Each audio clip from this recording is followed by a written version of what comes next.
د دنیا کې که تاسو کتلی د هر یو انسان یو خپل خپل مزاجي په بعضې څیزونو کې د انسانانو مزاجونه بدلی او په بعضې څیزونو کې د انسانانو مزاجونه دا متفقي. تاسو کتلی دي د یو ماشوم نه تا تپوس وکړو سکول له ځي او تا دې تپوس وکړو ماشومه ستا د څه سره مینه ده، ستا مزاج څه جوړېږي؟ به څه شی دی؟ وایي زه ډاکټر جوړېږم. خوا کې ورسره په ډیس بل ملګری وایي زه ډاکټر نه جوړېږم، زه غواړم چې انجینیر جوړ شم. مزاج مختلف دی. بعضې وایي چې نه زه یو ښه پایلټ جوړ شم. مزاج مختلف دی. د هر یو انسان په بعضې اشیاو کې مزاجونه مختلف دي، خو بعضې امور داسې دي، بعضې کارونه داسې دي چې په هغې کې د انسانانو مزاجونه متفق دي. مثال په طور باندې که چېرته کې د یو انسان نه تپوس وکړې په دې جومات کې چې څومره افراد دي، په سوونو افراد دي، کې یو تپاسې او تپوس دي کې چې عزت دې خوښ دی او که نه دی، د عزت تمنا لري او که نه لري. چېرته به یو فرد دا ونه وایي چې یاره زما عزت نه دی خوښ او زه د عزت تمنا نه کوم. هر یو انسان که دا ماشوم دی، که دا ځوان دی، که دا بوډا دی، که زنانه ده او که نارینه دی، دی تمنا د عزت لري چې یاره ماله عزت میلاو شي. ځکه تاسو کتلي په دې ملک کې او په دې دنیا کې چې هر یو انسان سهار پاسي او د مازدیګره پورې څومره منډې تړلې وي نو دا د عزت تمنا کوي. که چېرته یو سپین ږیری دی او دا سپین ږیری روان دی او دی ځي چېرته پټي ته او په اوږه باندې کودال او بیلچه یې ښودی او ته ورته دا ووې چې راجي صاحب دا خو ستا د عبادت دور دی، دا خو ستا د مزدورۍ دور نه دی، دا ته ولې په دې عمر کې را مزدوري کوې؟ نو دی څه خبره کوي؟ خبره دا کوي چې بچي مې چاته لاس وننسي او بې عزته نه شي، دی هم د عزت تمنا لري. که چېرته یو فرد دی سعودي عرب ته روان دی او په ایرپورټ باندې سپین ږیری پلار او بوډۍ مور دی په جړا جړا باندې رخصت کي او دغه بچی ورته هم جاړي او والدین هم جاړي.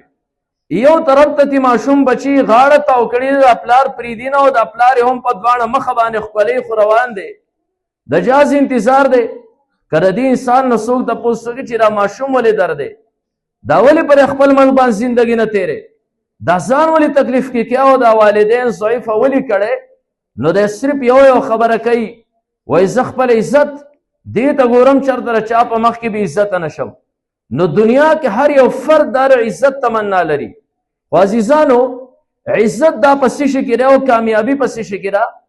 عزت په هغه چې الله تعالی د عزت او د کامیابۍ دپاره کوم بنیاد یې ښودی دی او دې انسان ته یې دا ووایي چې د دې کامیابۍ بنیاد درته ما کېښوده، دا نقشه درته ما غورځولې ده، په دې د خپلو اعمالو بره بلډینګ په بره باندې وخېجوه.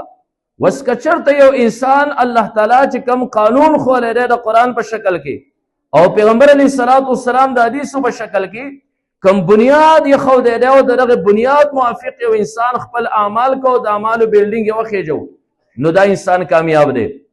تاسو کتلی دی یو انسان کور جوړی یا یو بله اداره جوړی، دی په انجینیر پسې ورشه او انجینیر راشي د دې ځای پوټانه والي او بیا په دې باندې یو نقشه جوړه کړي او د مالک هغه نقشه خوښه شي، بیا انجینیر درته نقشه وغورځوي، په دې ځای باندې به ستنې راخېږي، په دې ځای باندې ستا دیوار دی. وس که چېرته یو کس راشي او د دغه انجینیر په دې نقشه باندې خپل عمارت خېږي نو دی 10 چته هم خېږي 20 چته هم خېږي. او که دی راشي انجینیر یو شان نقشه غورځولې ده او دی د هغې نه نقشه ګډه وډه کړي، دیوالونه یو شان وایي، ستنې بل شان راوخېږي، نو دا عمارت که یو چت یا 2 چته یا 3 چته موږ په بره وخېږو نو دا راغورځېږي.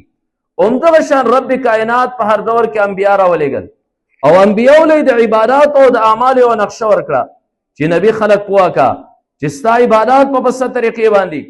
نو دنیا کې په هر دور کې د هر نبي په وخت کې چې کوم یو انسان د الله تعالی په ښولې نقشه باندې خپل اعمال په بره باندې خېجولی دي نو دا انسان رسېدلی دی جنت ته او دی کامیاب دی. خو چې کوم یو انسان د خپلو اعمالو دپاره بنیاد جدا یې ښودی، غلط یې ښودی، د دغه عمارت هغه د اعمالو بلډینګ رب کائنات ښکته راغورځولی او دی فلاح او کامیابۍ ته نه یې رسېدلی.